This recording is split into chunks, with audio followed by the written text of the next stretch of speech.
So why did I join the global security force? Because it was so lucrative. And you got to execute a lot of Christians. What I thought was interesting is that when the trumpet sounded, only about half the Christians transformed into immortality. All the other Christians that we executed, they stayed right where they were. They were in hell already. They didn't live by God's rules. They never received the Spirit with the evidence of speaking in tongues. So they got left behind.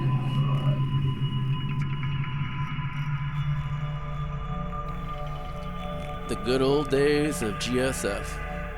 Wow, I made a lot of money. And I got extra rations. Because after World War III, the farmlands were radiated and unusable.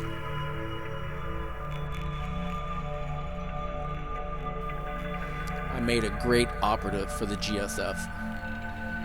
I was known in the Christian community as someone that could be trusted because I was previously a Christian.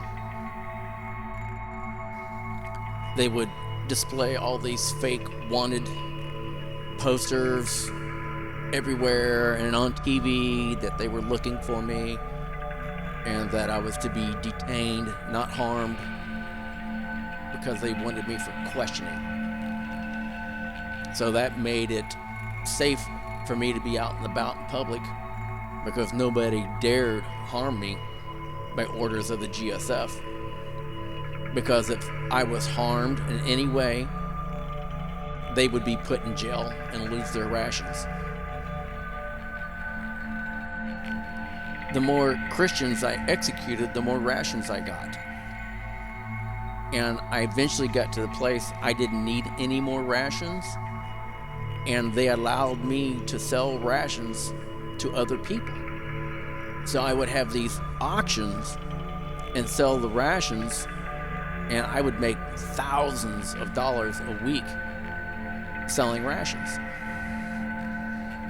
Yes, I was very instrumental to the GSF as an operative and infiltrating Christian hideouts, stuff like that. Fortunately, quite a few of the church leaders were executed and martyred by their own when the church realized that there is no pre-tribulation rapture and that they were going to have to face the Antichrist and the mark of the beast. So in a small way, they did us a huge favor. It was kind of awesome now that I look back, but during the time when it was starting to happen, of course I was troubled. I was worried.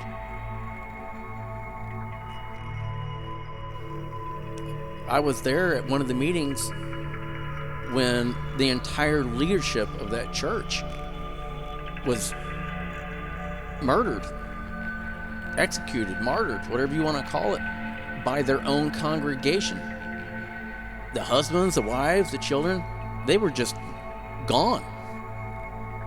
And no charges were pressed against them by order of the God-man. He considered it a righteous thing to do because they lied to the congregation and gave them false hopes. And now here's this God-man coming along promising them that everything's going to be okay.